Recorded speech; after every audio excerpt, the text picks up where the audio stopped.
Hello everyone. Today we will continue to talk about the human catastrophe that changed the entire 20th century, the First World War.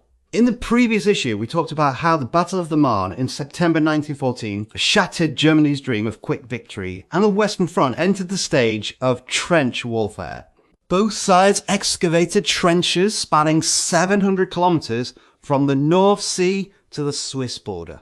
These two parallel trenches became the bloodiest slaughterhouse in human history. Let's imagine what life would be like for an ordinary soldier in a trench.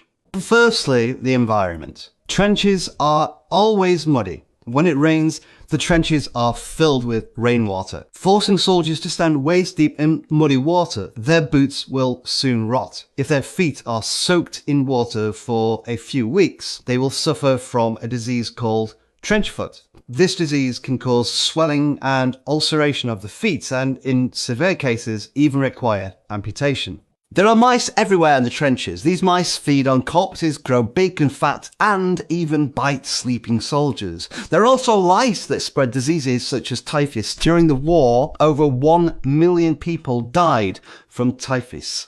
Then there is the noise, the sound of shells exploding, machine guns firing, and soldiers shouting 24 hours non-stop. Many soldiers suffer from post-traumatic stress disorder as a result. They will suddenly scream, tremble, and even lose their sanity. Me you. But the most terrifying thing is death. You never know if a shell will land next to you in the next second. Many soldiers were killed by explosions while sleeping without even seeing the enemy's face. Between the trenches of both sides is a zone known as the no man's land. This area ranges from tens to hundreds of meters wide and is covered with barbed wire, bullet graters and corpses. Anyone attempting to cross no man's land will become a live target for machine guns. In order to break the deadlock, both sides have come up with various ways. They used new weapons such as poison gas, flamethrowers, tanks, etc. But these weapons did not play a decisive role in the early stages. April 22nd, 1915, the German army first used chlorine gas in the Battle of Ypres. In the afternoon of that day, the German army released 160 tons of chlorine gas into the French military positions.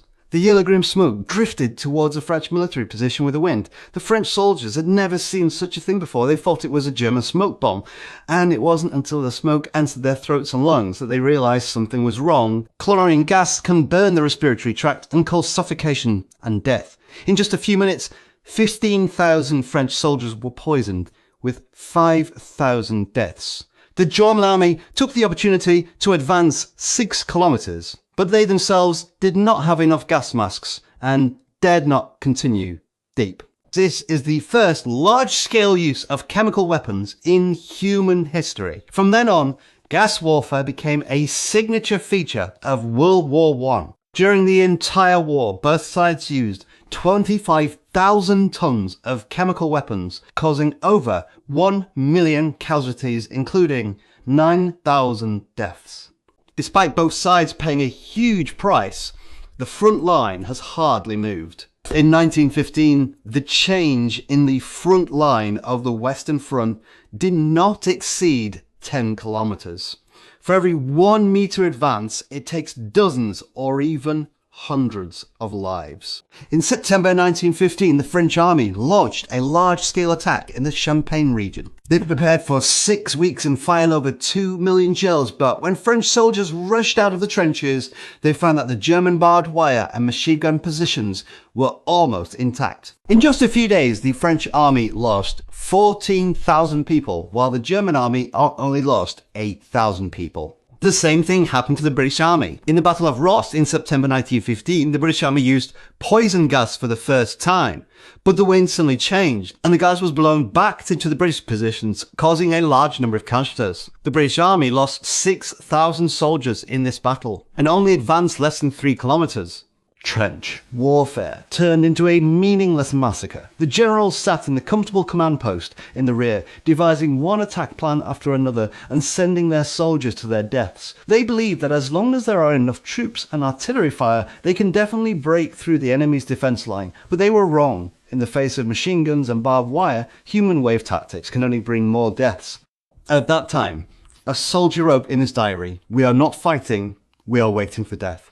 Oops. However, even more brutal battles are still ahead. In 1916, both sides realised that a decisive battle was necessary to end the war. So, the two bloodiest battles in human history, the Battle of Verdun and the Battle of the Somme, are about to begin. In the next episode, we will walk into Vesta and see how the battle, known as the meat grinder, caused a river of blood to flow throughout France. Stay tuned.